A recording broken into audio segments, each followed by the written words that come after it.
de schéma, la méthode un tableau. En posant bien sûr beaucoup de questions à propos de notre sujet. Ici, la même chose. La question est déjà été posée à propos d'un sujet. Qu'est-ce qu'on va faire pour réaliser ce sujet-là? C'est une autre méthode pour bien cerner votre sujet qui va être en parallèle avec la méthode 3QPOC. Okay? Un outil efficace qui est la carte heuristique, ce qu'on appelle mind map. C'est un topogramme sous forme d'un organigramme, bien sûr, ou ce qu'on appelle une carte mentale. Pourquoi? Parce qu'on doit réfléchir à propos du sujet et je vais organiser toutes mes idées à propos de ce sujet-là.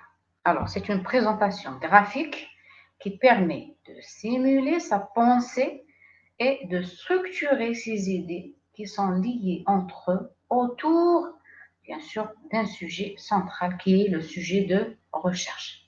Cet outil, réalisé d'abord à la main, alors en main levée avec un crayon, vous allez réaliser votre carte heuristique. Okay? Puis, vous pouvez l'informatiser pour pouvoir suivre le cheminement des étapes et des idées. Okay? Vous aidera, cette carte, bien sûr, bien cet outil, vous aidera aussi à limiter votre sujet à un aspect particulier si nécessaire. Des fois, bien sûr, on présente tous les facteurs qu'on juge bien sûr intéressants pour la réalisation d'un sujet et au fur et à mesure, on peut délimiter, on peut raffiner notre recherche à propos du sujet s'il y a une nécessité d'éliminer quelques, on va dire, facteurs, quelques idées à propos du sujet. Mais toujours en se basant sur cette carte. Et l'exemple est le suivant.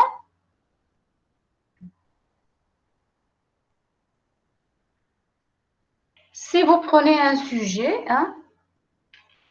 à propos d'amélioration, ça veut dire qu'il y a un problème de propriété mécanique quelque part. Un sol argileux qui est un sol dangereux dans le cas où il n'a pas été traité parce qu'il a tendance à se gonfler. Par exemple, on ne peut pas construire dessus. C'est un indice de gonflement est très important. On va essayer d'améliorer ses propriétés mécaniques, pour le faire stabiliser. À ce moment-là, premièrement, vous avez bien sûr, ou bien votre promoteur vous propose le thème de recherche, ce thème de recherche. Alors, qu'est-ce que vous allez faire avant de commencer votre recherche? Je m'excuse, de temps en temps, j'accepte les retardataires. Je vais faire une carte heuristique, ce qu'on appelle mind map. Tout ce qu'il faut pour réaliser ce thème de recherche. Les étapes importantes, les facteurs importants et les idées qui me viennent en tête à propos de ce sujet. Premièrement, il faut récupérer les échantillons.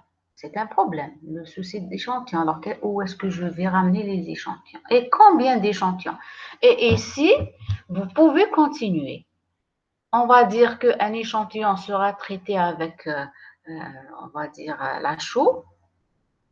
Échantillon 2, c'est le sément. Et échantillon 3 avec un autre liant hydraulique. Ça peut être lithium, pozzolan et autres. Alors, l'échantillon 1, je peux avoir d'autres dérivés. On va dire que traitement à la chaux, je vais traiter avec 3% et je vais traiter avec 5%. Et tout ça après, ça va venir après avoir effectué une petite recherche bibliographique, selon la littérature. Qu'est-ce qu'elles ont fait les autres? Maintenant, vous allez fixer échantillon 1, 2, 3, mais qu'est-ce que vous allez faire exactement qui sera différent des travaux antérieurs? Il vous faut une recherche, bien sûr, ce qu'on appelle bibliographique, selon la littérature. Et vous pouvez enrichir votre carte que vous allez, bien sûr, fixer après à la fin. Et par la suite, vous allez entamer votre travail de recherche propre à vous. Mais initialement,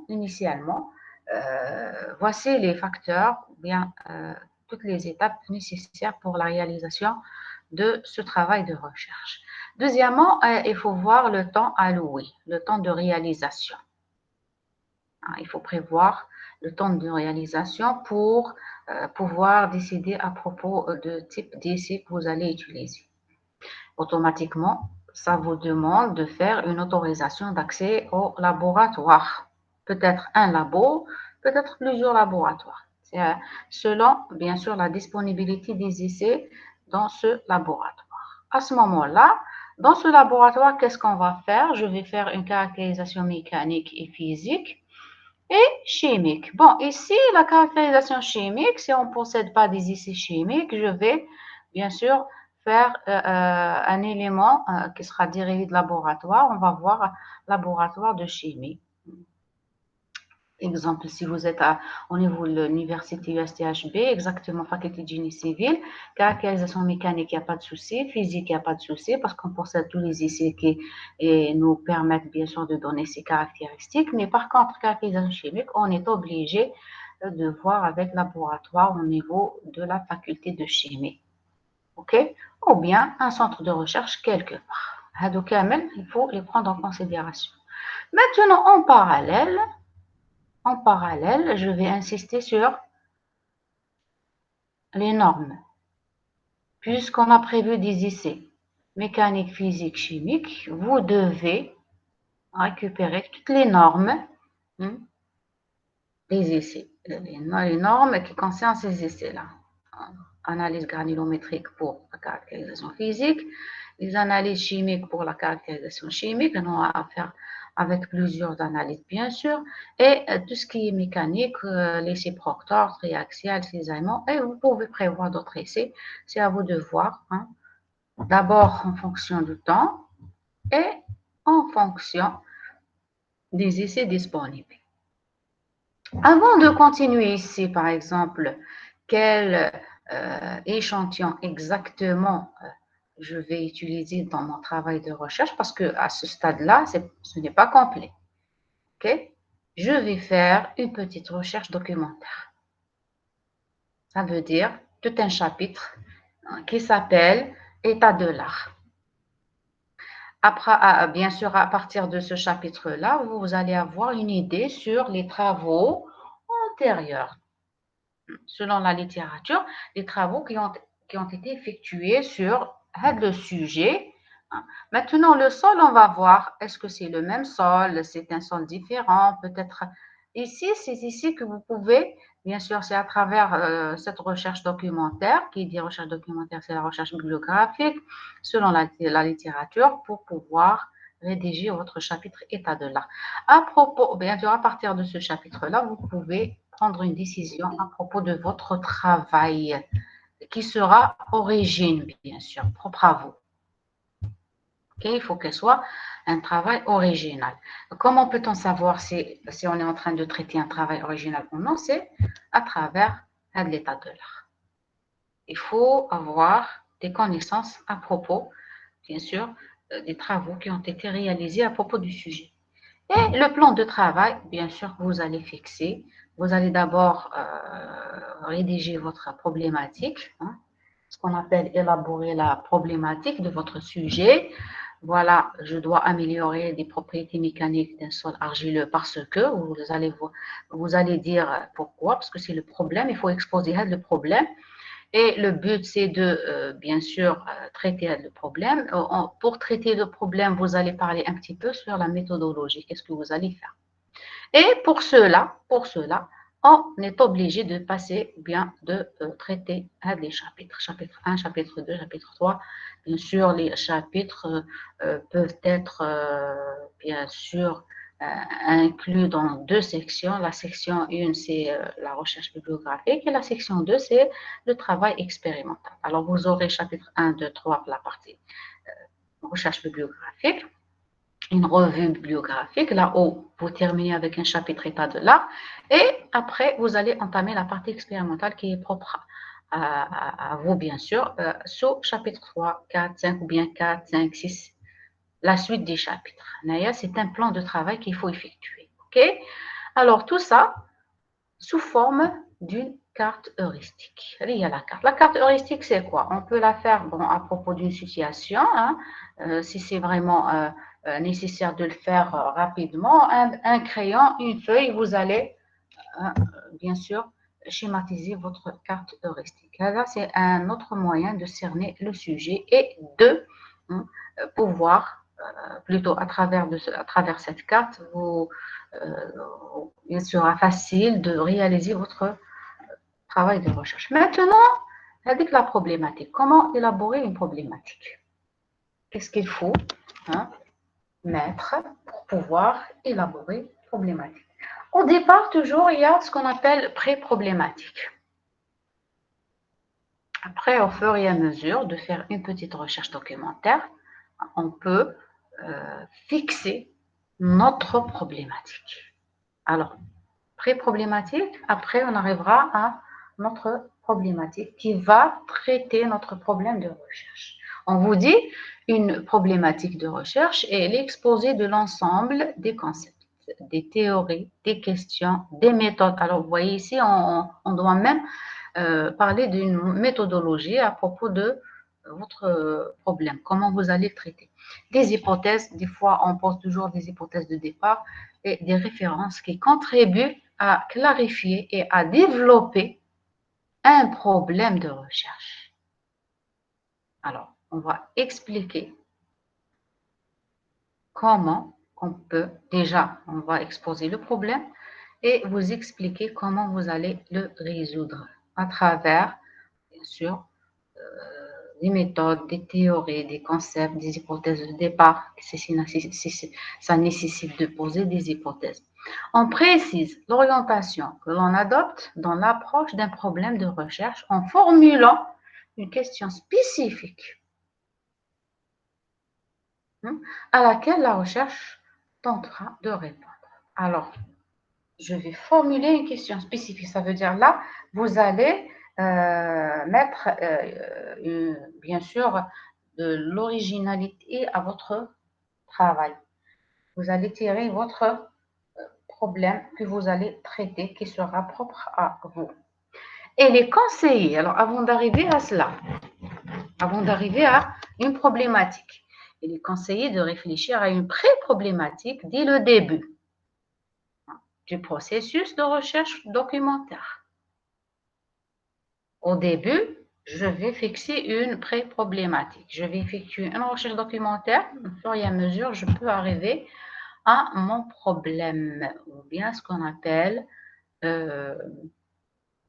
la question spécifique sur laquelle je dois répondre. Okay? Mais la problématique se construit, bien sûr, et s'affine au fur et à mesure de la recherche et, bien sûr, à la lecture des documents. Vous allez faire toute une recherche documentaire, je viens de l'expliquer.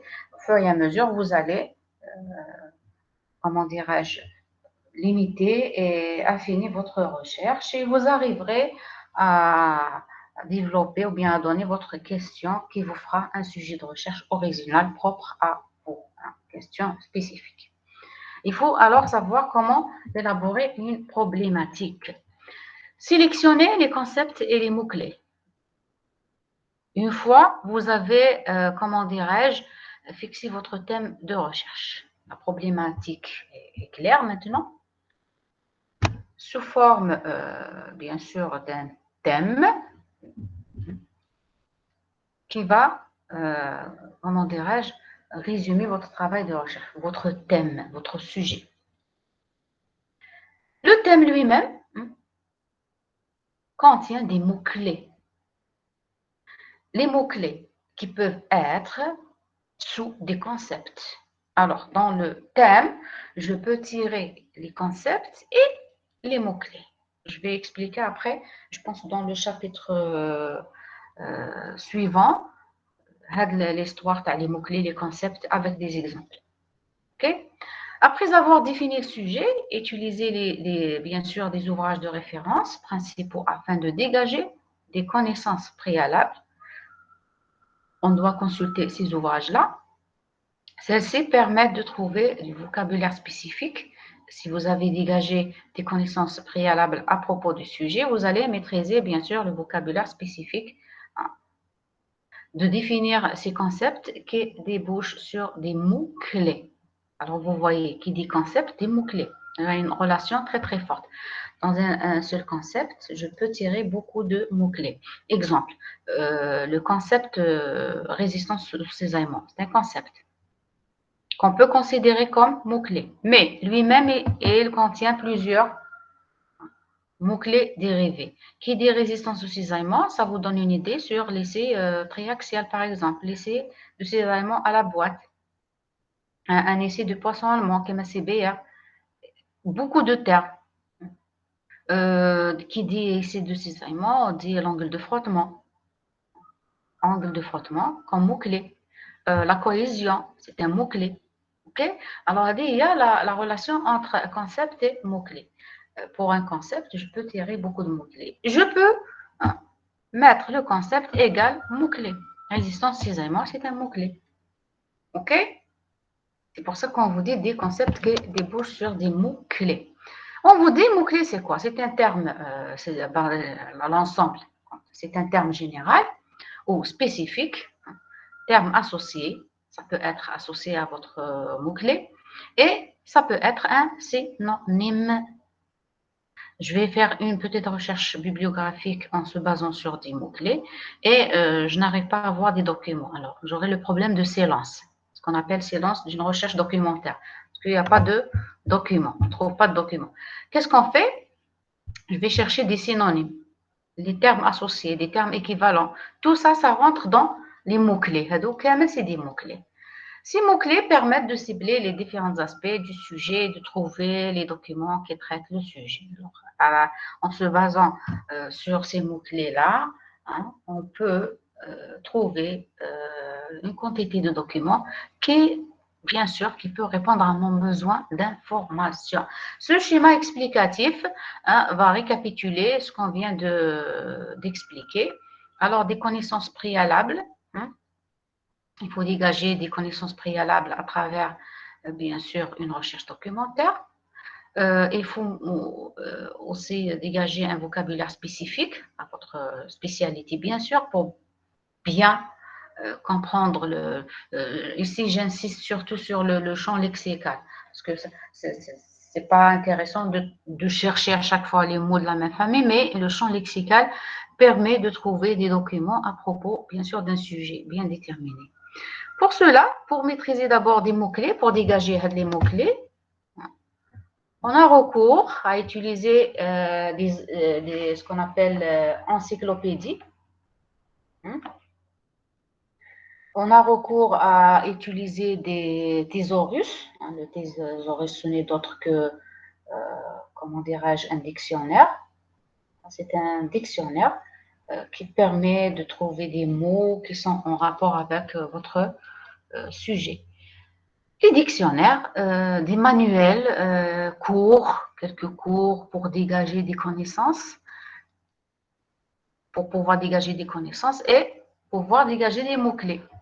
Il y a des fiches de lecture que vous pouvez consulter. À chaque fois que vous lisez un document, vous allez effectuer sa fiche de lecture et après, vous allez revoir, parce que fiche de lecture, c'est sous forme d'un résumé et on trouvera tout ce qui est mots-clés en rapport avec votre sujet. Bien sûr, vous allez pouvoir chercher l'équivalent, des termes techniques qui sont équivalents aux mots-clés pour effectuer votre recherche, des synonymes, des concepts et quelques auteurs. Naya, c'est la littérature. Les auteurs Hadoma, c'est les travaux antérieurs qui peuvent vous orienter vers des mots-clés. Et on va maintenant détailler les ouvrages de référence et les ressources bibliographiques. Les ouvrages de référence qui peuvent être, alors, comme on l'a vu sur le schéma, encyclopédie, dictionnaire, annuaire, thésaurus et ainsi de suite, qui permettent d'avoir une idée d'ensemble de votre sujet, c'est-à-dire de préciser les notions, clarifier des termes ou des concepts. Alors, des fois, il y a des termes qu'on doit expliquer en utilisant des dictionnaires ou bien autres moyens. Bien sûr, tous les termes qu'on n'a pas l'habitude d'utiliser, alors avec lesquels vous êtes moins familier, on n'a pas l'habitude d'utiliser, je peux bien sûr les expliquer à travers ces ouvrages de référence. D'avoir une synthèse de connaissances. Tout en consultant ces ouvrages de référence, vous allez dégager des connaissances à propos de votre sujet. D'identifier les mots-clés à utiliser dans votre recherche. Le but vers la fin, c'est de tirer ces mots-clés-là. Parce que le choix de mots-clés, si vous faites un bon choix au niveau de nos mots-clés, vous allez avoir des documents qui répondent à vos besoins d'information. Les différents ouvrages de référence, on a des dictionnaires. On vous donne l'exemple de Larousse, le grand dictionnaire, dictionnaire terminologique et dictionnaire de langue des fois, pour avoir la traduction. Les dictionnaires électroniques des synonymes que vous pouvez trouver sur Internet. L'encyclopédie, qui est un peu différente de dictionnaire. Ici, vous avez vu, je pense, la notion en détail en TCE, en première année, la différence entre un dictionnaire et encyclopédie. On vous donnera quand même un petit rappel avec sa définition. On vous dit, on définit l'encyclopédie comme étant un ouvrage dans lequel... Alors, je vous laisse le soin de lire tout ça, parce que c'est des choses que vous connaissez. La même chose pour dictionnaire, pour trouver des définitions, synonymes, et je vous ai donné ici quelques types de l'encyclopédie qu'on connaît bien sûr et qu'on utilise. Vous avez l'encyclopédie générale, thématique selon le thème, l'encyclopédie qu'on appelle Universalis. C'est une encyclopédie qui est en général, plupart des cas, c'est en français, publiée en volume sur des CD ou bien des DVD, la clé USB, qui est accessible sur Internet. Okay? Mais ici, par abonnement, il faut payer. Okay? Abonnement payant. C'est des... bon, il y avait avant 2012, on peut trouver des publications sur papier. Mais de 2012, après 2012, bien sûr, je pense que la publication sur papier a cessé. Alors, ils ont mis fin à ce genre de publication dans le cas d'une encyclopédie universalis. Alors, c'est purement maintenant électronique. Vous avez des CD, des DVD sous forme de, bien sûr, de CD et autres. Okay? C'est très important parce qu'il contient des informations très fiables. D'ailleurs, le fait qu'il est sur Internet par abonnement payant, ça vous donne l'idée sur la fiabilité du contenu, bien d'informations. L'encyclopédie spécialisée, selon la spécialité, comme technique de l'ingénieur, par exemple, pour des gens qui sont dans le domaine de technologie et la science d'une manière générale. Les différents types de documents utilisés pour effectuer une recherche documentaire. Okay? On a plusieurs types de documents qu'on va voir par la suite et on va résumer chaque document à part. Selon le besoin d'information, il est important de choisir le type de document approprié et d'identifier l'outil de recherche le plus performant pour repérer ce document. Je m'explique. Quelqu'un qui veut publier son travail de recherche scientifique. Le but, c'est d'arriver à une publication. Alors, si vous allez continuer troisième cycle doctorat, vous serez obligé de faire une recherche. Pour pouvoir soutenir votre doctorat, vous allez d'abord publier l'article, ce qu'on appelle l'article, d'une manière générale, mais ce n'est pas un article ordinaire, c'est une publication scientifique. Je vise à publier mon travail de recherche automatiquement pour effectuer la recherche documentaire. Ça veut dire, par expérience, vous allez viser directement des articles publiés. De préférence, si vous visez une revue, là où vous allez publier votre article, de préférence de chercher des articles publiés dans cette revue. Le fait d'enrichir la partie bibliographie vers la fin de votre article avec des articles qui ont été publiés dans cette revue, ça vous donne un plus. Alors, ça sera favorable pour vous. Pour pouvoir chercher ces articles ou bien ces publications qui sont dans la revue scientifique, je ne vais pas choisir. Vous avez visé le type de document. Ce sont des articles scientifiques, publications scientifiques, revues scientifiques. Ce sont dans ces revues-là que vous pouvez trouver des articles scientifiques et des publications scientifiques. OK? Maintenant, l'outil de recherche adéquat pour pouvoir trouver des revues scientifiques. Bien sûr, qui dit revue, c'est des articles, la forme d'articles. Qui dit revue scientifique, article scientifique, ça veut dire que c'est une publication. Elle a été publiée dans une revue. OK?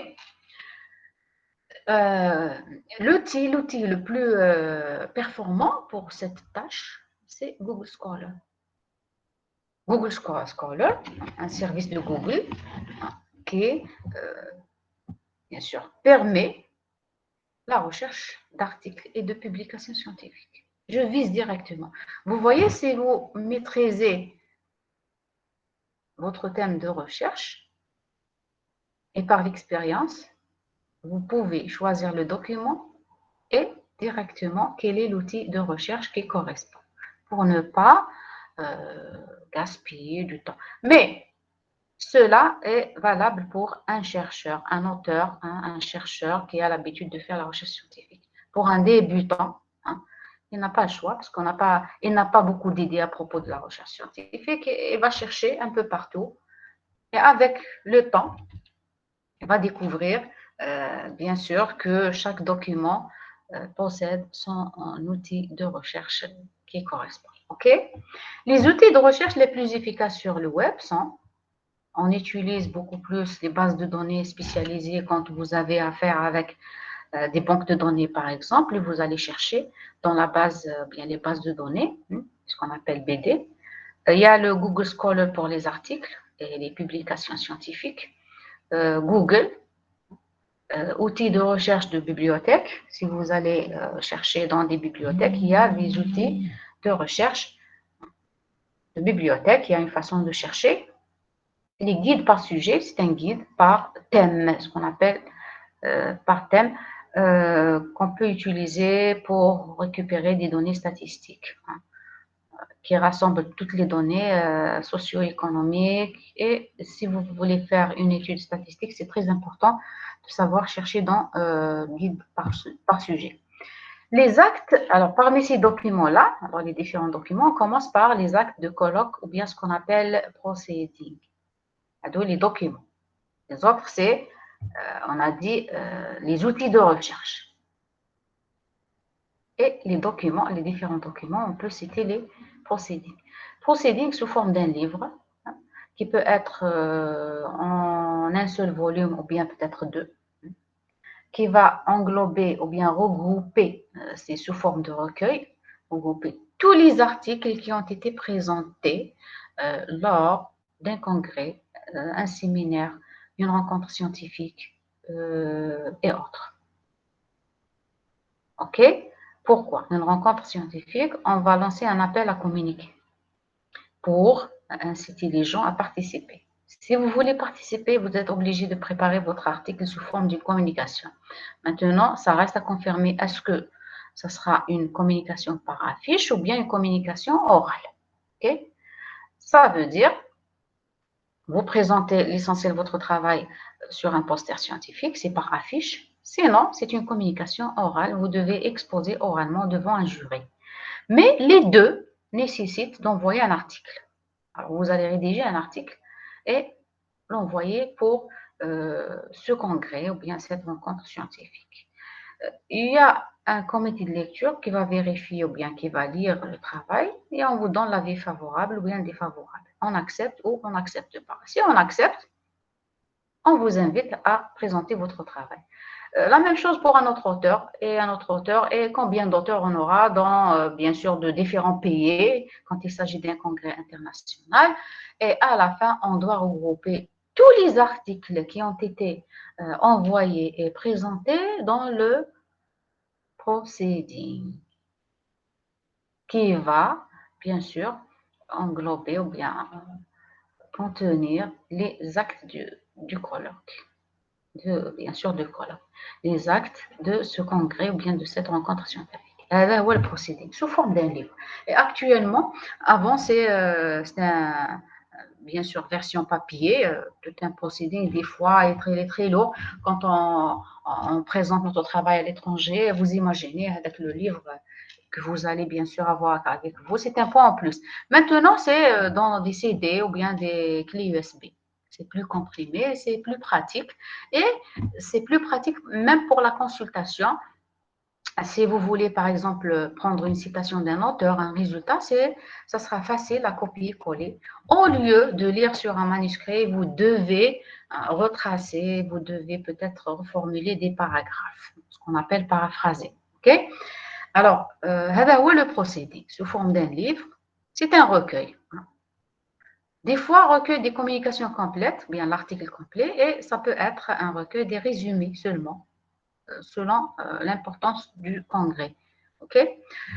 Les archives, quand on a besoin des données ou bien dans le passé, qu'on a archivé, on va bien sûr appeler ces documents-là, qu'on appelle documenter le passé, à travers des archives. Qu'il s'agisse de documents personnels, administratifs, financiers ou techniques, elles constituent des matériaux indispensables à l'histoire. Okay? Elles peuvent aussi fournir des informations sur les causes d'un événement ou d'une situation présente. Par exemple, un ancien plan de construction ou d'aménagement que vous allez, bien sûr, on aura besoin de travailler sur ce plan-là, on est obligé de le chercher dans l'archive. Les articles de revues scientifiques, qu'on appelle périodiques. Là, comme je l'ai expliqué, c'est votre but de publier un article, de préférence de chercher des articles de revue scientifiques. Les articles de revue offrent une information spécifique avec un niveau d'analyse variable, mais habituellement plus profond qu'un article de journal. Oh, c'est sûr, article de journal.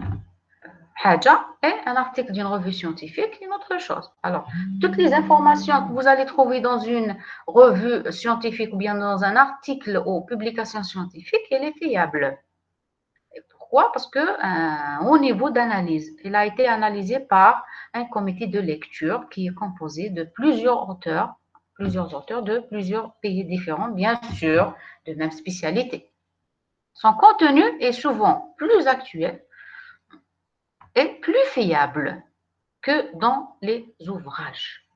Vous voyez, d'ailleurs, quand il s'agit d'un résultat ou bien une information que vous avez tirée dans une publication scientifique, ça ne nécessite pas une vérification. Par contre, les autres informations tirées dans des ouvrages, articles de journal et autres, thèses par exemple, ça fera objet d'une vérification. Alors, vous mettez en tête, tout ce qu'on peut tirer d'une revue scientifique, ça ne nécessite pas une vérification.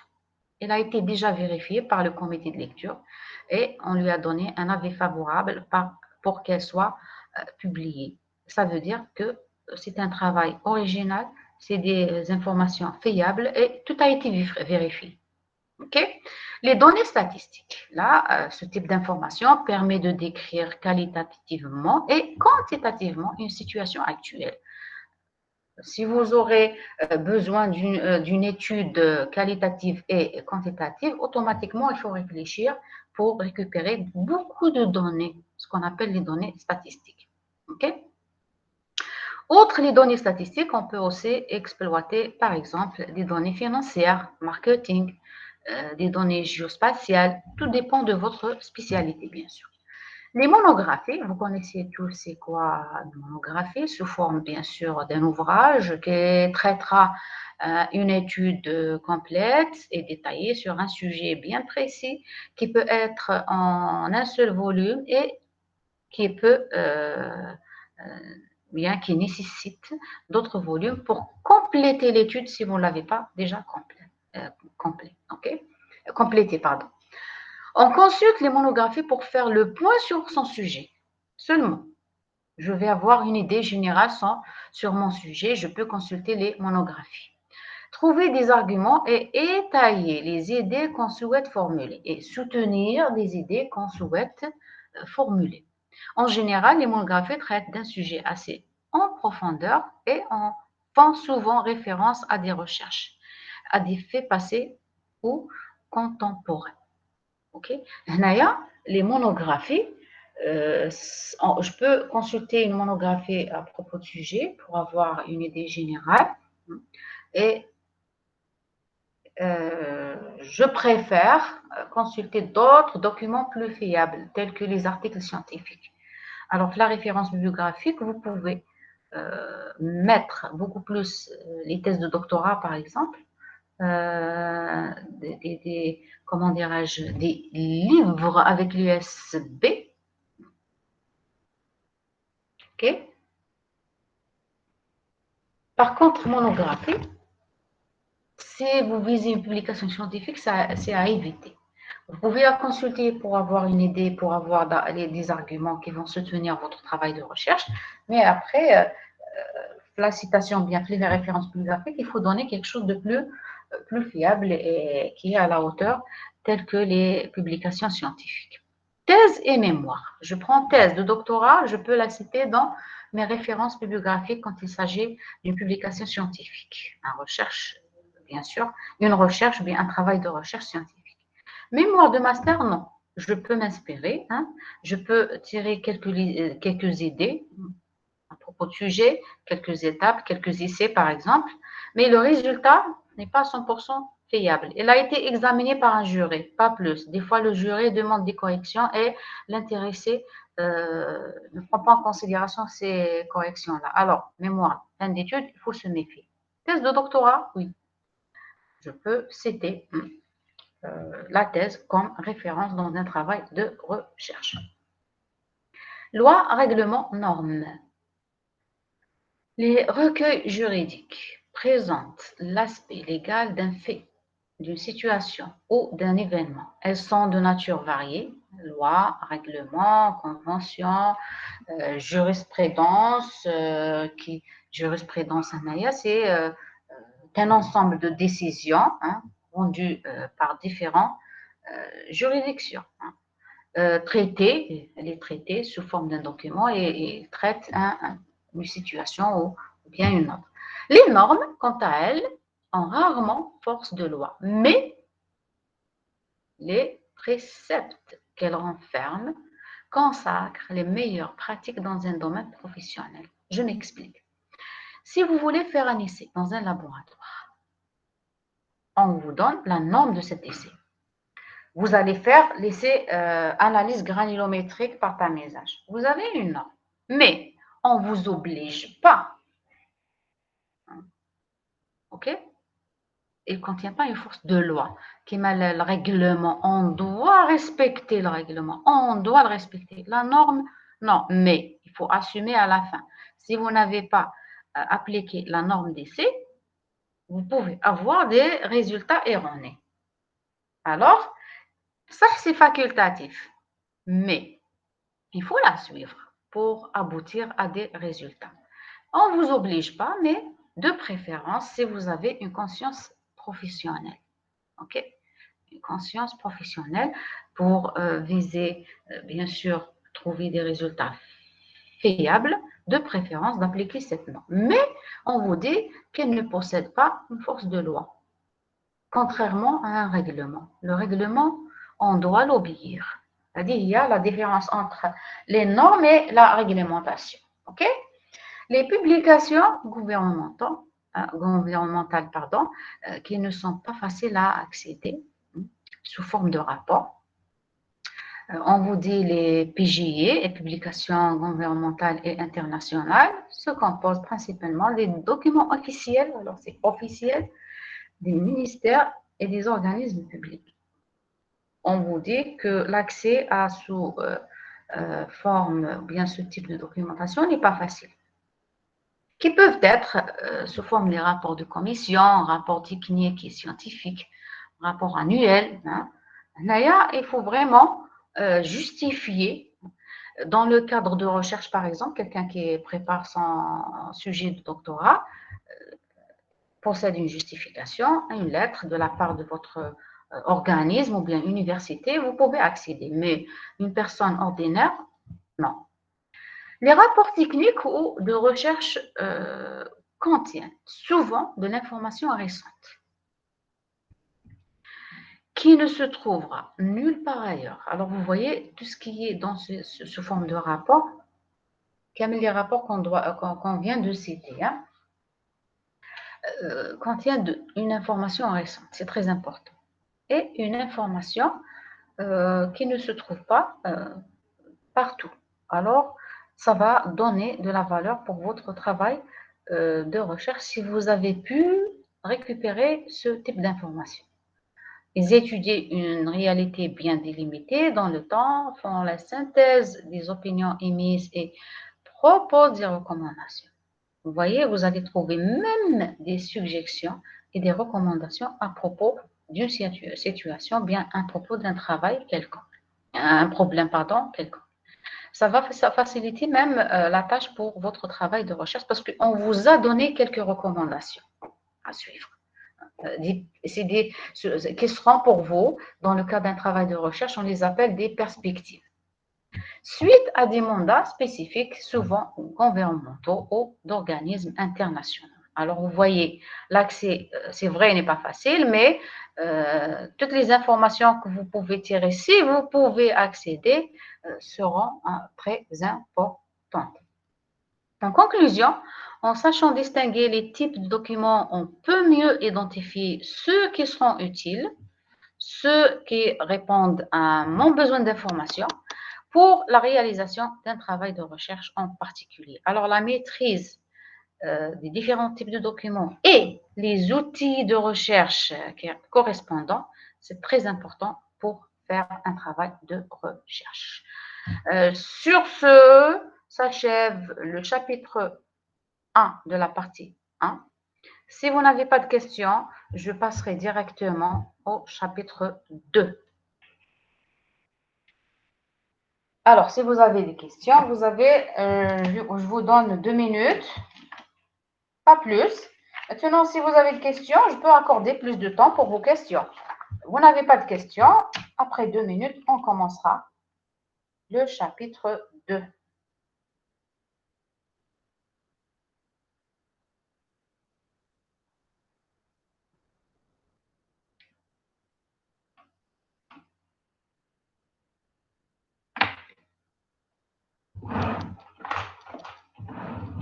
Pas de questions?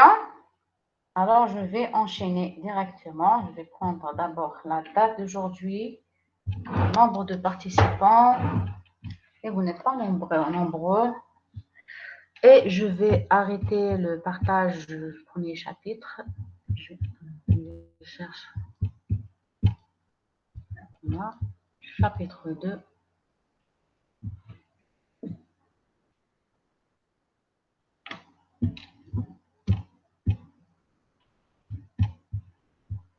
Vous me dites si vous recevez le partage, s'il vous plaît.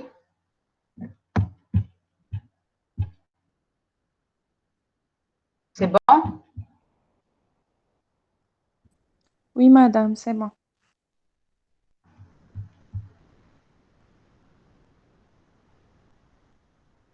Alors, le chapitre précédent, ça a été comment préparer sa stratégie de recherche documentaire. Pourquoi? Pour pouvoir chercher des informations.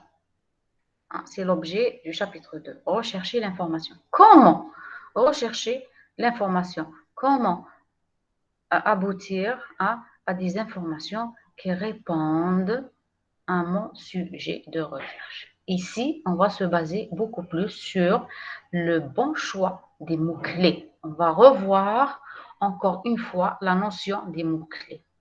C'est, vous connaissez ou bien vous maîtrisez l'utilisation. D'abord, comment sélectionner. On en a parlé dans le chapitre précédent, les mots-clés. Maintenant, comment utiliser ces mots-clés pour pouvoir arriver aux informations qui répondent à mon sujet. Alors, le bon choix de mots-clés évitera ce qu'on appelle le silence de recherche documentaire ou bien le bruit de recherche documentaire. Je m'explique. Bien sûr, on aura l'occasion de voir les deux termes. par la suite. Silence, ça veut dire vous introduisez des mots-clés et vous n'aurez aucun document qui répond, bien sûr, à ce mot-clé-là. Zéro document. C'est le silence de la recherche documentaire. Des fois, on introduit un mot-clé, là, on obtient beaucoup de documents qui sont inutiles, qui ne vont pas répondre tous à mon besoin d'information. On est obligé de lire l'ensemble des documents et de sélectionner. Là, c'est le bruit de la recherche documentaire. Alors, initialement, il faut se mettre d'accord sur une chose, le bon choix des mots-clés et comment hein, réaliser une équation de recherche. C'est très important. Et l'équation de la recherche, l'équation de la recherche se base sur des opérateurs de la recherche. On va voir au fur et à mesure cette équation et quels sont les opérateurs qu'il faut utiliser. Et avant, comment chercher les mots-clés, bien sûr, qui vous permettent d'arriver ou bien d'aboutir à des informations qui répondent à votre besoin d'information. On vous dit, il arrive régulièrement que la collecte d'informations ou de documents nécessite au préalable l'interrogation d'outils tels que des outils de recherche. On a fait le chapitre précédent, comme des bases de données, les catalogues, moteurs de recherche. OK? Moteur de recherche qui m'a Google ou Google Scholar et autres. À ce moment-là, la façon dont on va interroger l'outil, on va introduire une équation de recherche sous forme d'une requête de recherche, une demande de recherche. Une requête, la requête, si elle est, comment dirais-je, bien formulée, vous pouvez avoir les documents que vous voulez, bien sûr, obtenir. Il s'agit ici d'identifier et de hiérarchiser les ressources susceptibles d'apporter les informations recherchées. Hiérarchiser, c'est un classement. Il faut faire un classement des ressources susceptibles d'apporter des informations. C'est le but, votre but, c'est de publier un article scientifique. Le premier moteur de recherche ou bien outil de recherche, c'est, on a dit, Google Scholar. Classé comme numéro 1, numéro 2. Alors, c'est mettre ce qu'on appelle un ordre et un classement. OK? Alors, je m'excuse 2 minutes. J'ai un appel de la part de l'administration. Je pense que c'est urgent parce que je m'excuse. Hein.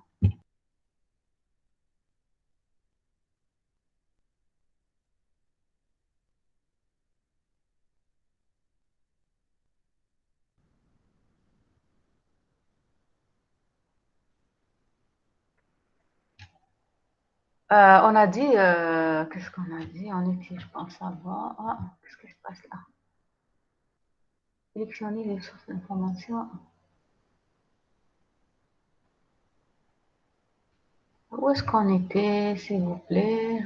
Information. Voilà. On a dit hiérarchiser les ressources, ça veut dire on doit les classer par ordre d'importance par rapport à mon sujet. Alors, j'ai donné l'exemple d'une publication, le premier moteur de recherche ou bien ressource de recherche, c'est Google Scholar. Si vous êtes en train de préparer un cours, par exemple, vous pouvez consulter seulement Google ou autre, l'encyclopédie, par exemple, pour les définitions et ainsi de suite. Sélectionnez les sources d'information. Après avoir analysé et délimité le sujet, une fois que vous avez bien cerné votre sujet, il faut choisir les meilleures sources d'information pour effectuer votre recherche documentaire. Cette démarche comprend 2 dimensions. Alors, il faut bien choisir les sources d'information. Quels sont les types de sources où est-ce que vous allez, où on va tirer des informations qui répondent à notre besoin. Le type de ressources à interroger, il faut maîtriser et classer les ressources à interroger et le type de document que l'on recherche. Alors, on est, comment dirais-je, revenu sur, bien sûr, au départ, on a dit, vous maîtrisez d'abord le type de document qu'il faut. Bon, il faut avoir une idée sur le type de document que vous cherchez et dans quel outil, bien sûr, outil de recherche où vous allez le trouver. Les deux dimensions qu'il faut maîtriser pour effectuer une bonne recherche documentaire.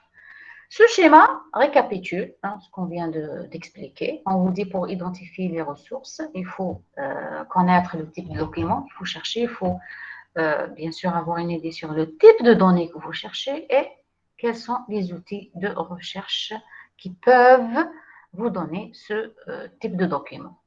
OK? Alors, tout ce qui est moteur de recherche qu'il faut utiliser. C'est un peu exagéré. Établir sa stratégie de recherche. La technique de recherche doit s'adapter selon que l'outil de recherche utilisé. La technique de recherche doit s'adapter selon que l'outil de recherche utilisé est un catalogue de bibliothèque ou bien une base de données spécialisée ou un navigateur ou bien un moteur de recherche web, navigateur web. On cherche souvent avec les premiers mots-clés. Les premiers mots-clés qui viennent en tête. Ici, ça risque d'avoir, comme on l'a déjà expliqué, un silence ou bien un bruit de la communication. C'est pour cela il faut bien choisir les mots-clés. Il ne suffit pas d'utiliser ces mots-clés qui se présentent à l'esprit avec des bacs, mais il faut bien sûr bien choisir ces mots-clés qui peuvent aboutir au document dont on a besoin. Et s'ils ne sont pas les plus efficaces pour repérer de l'information. On vous dit, on cherche souvent avec les premiers mots-clés qui se présentent à l'esprit et ceux-ci ne sont pas les plus efficaces pour repérer l'information. Je vous ai dit, on peut avoir 0 document comme on peut avoir beaucoup de documents. Réfléchir au préalable à une stratégie qui facilite le passage d'un outil de recherche à l'autre. Et cette stratégie se base sur le choix des mots-clés. Et les objectifs de cette stratégie sont choisir le vocabulaire le plus pertinent. Les mots-clés qu'on doit introduire dans un moteur de recherche. Comprendre le sens des opérateurs logiques. On va voir quels sont ces opérateurs logiques, ce qu'on appelle les opérateurs de recherche. Pour pouvoir formuler ces équations de recherche. Pour pouvoir formuler les équations de recherche, les éléments de base sont les mots-clés. Choisir le vocabulaire le plus pertinent pour donner un mot-clé, bien sûr, qui représente votre thème de recherche. Et appliquer une méthodologie pour bâtir une stratégie de recherche. Vous allez voir comment choisir, bien comment bien définir vos mots-clés. Les 7 étapes de la stratégie de recherche pour pouvoir arriver bien sûr à mots-clés. D'abord, vous décomposez le sujet en concept. Et le concept, on a dit, peut donner plusieurs mots-clés. Comme on peut considérer un concept comme un mot-clé. Enrichir son vocabulaire pour qu'on puisse mettre des mots équivalents, les synonymes. Des fois, ça nécessite de remplacer un mot-clé par son équivalent ou bien un autre terme technique dans le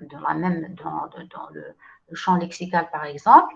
Si vous n'arrivez pas à obtenir des documents avec le premier mot-clé, vous allez choisir son synonyme, par exemple. Alors, il faut maîtriser le vocabulaire. Il faut enrichir son vocabulaire à propos de cette spécialité ou bien du terme, les mots-clés à propos de la spécialité, bien sûr, votre sujet de recherche.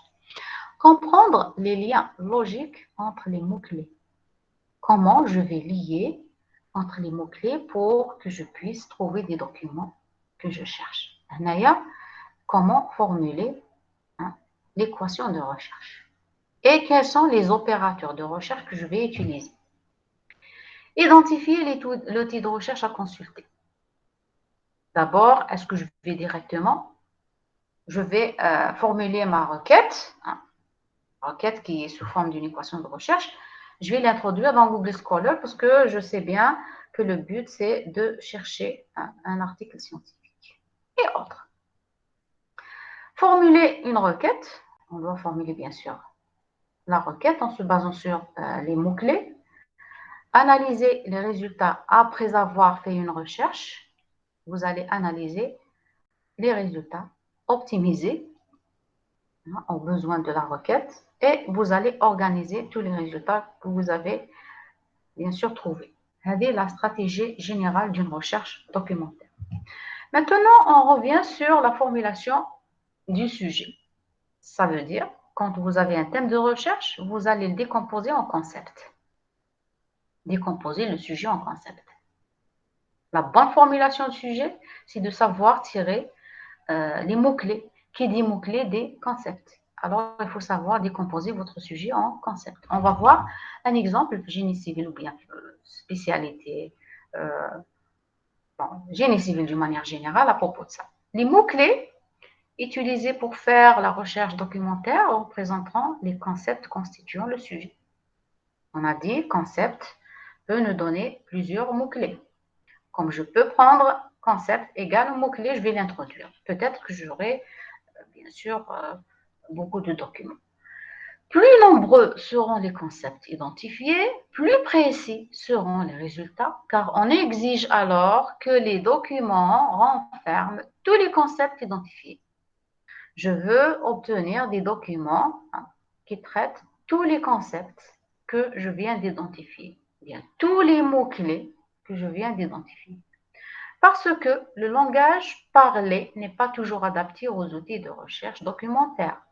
Et il est nécessaire de traduire ce langage-là, qui est le sujet, par des mots-clés. Alors, l'élément de base pour effectuer sa recherche et pour formuler l'équation de recherche, bien pour formuler la requête de recherche, c'est les mots-clés. Bien choisir les mots-clés et les concepts. Pour trouver les mots-clés pertinents, il convient d'adopter une approche lexicale. On va revenir toujours au champ lexical et la maîtrise de vocabulaire. Pour cela, il faut enrichir son vocabulaire. Je trouve les synonymes, les termes équivalents, des explications. Pour chacun des concepts identifiés, le vocabulaire est enrichi en dressant la liste des synonymes ou des termes équivalents à ces concepts-là ou bien aux mots-clés. Évitez les mots vides. Des fois, dans une équation de recherche, on évite les articles, les pronoms. Alors, on va directement lier les mots-clés par les opérateurs de recherche. Directement, mot-clé A, mot-clé B, je vais les lier avec opérateur de recherche ou bien un autre, bien sûr, type de recherche parce qu'on a plusieurs façon de chercher. Vous allez voir par la suite l'utilisation des guillemets, l'astérisque et l'utilisation des booléens. Et la recherche par, bien sûr, booléens que vous avez vu, je pense, en détail en TCE. Alors, à l'exception d'une recherche par expression, si vous cherchez une expression, vous allez l'article et les pronoms. Alors, vous êtes obligé d'utiliser l'expression telle qu'il est. Oui. سمحي لي مدام اسمحي لي برك قاطعتك عندنا برك كور 10:15 عند حدادي. D'accord. Là, on de 5 minutes et on terminera. Alors, on terminera dans 5 minutes, Inch'Allah. Merci, merci beaucoup. Alors, on vous dit, si vous avez une expression à chercher qui contient des articles, les pronoms, vous devez les laisser. Mais il faut la mettre entre guillemets pour chercher exactement l'expression dans des documents différents. Alors, on vous dit éviter les mots vides, les articles, les pronoms et les conjonctions de coordination, à l'exception d'une recherche par expression. Elles sont totalement inutiles. Si vous ne cherchez pas l'expression exacte, les mots vides sont inutiles. Maintenant, si vous cherchez une expression, vous devez mettre le tout, l'expression telle qu'elle est, mais à condition, il faut la mettre entre guillemets.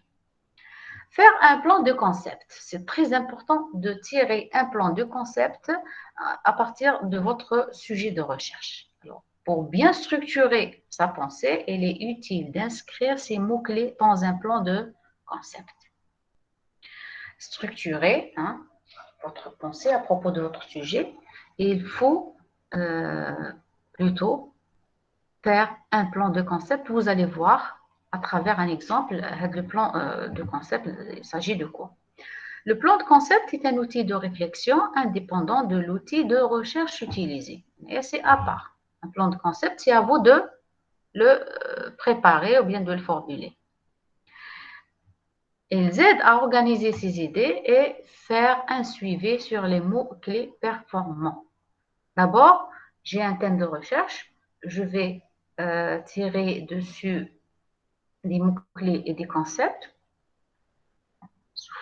que je peux mettre sous forme d'abord plan de concept. Après, dans les concepts, je peux tirer des mots-clés.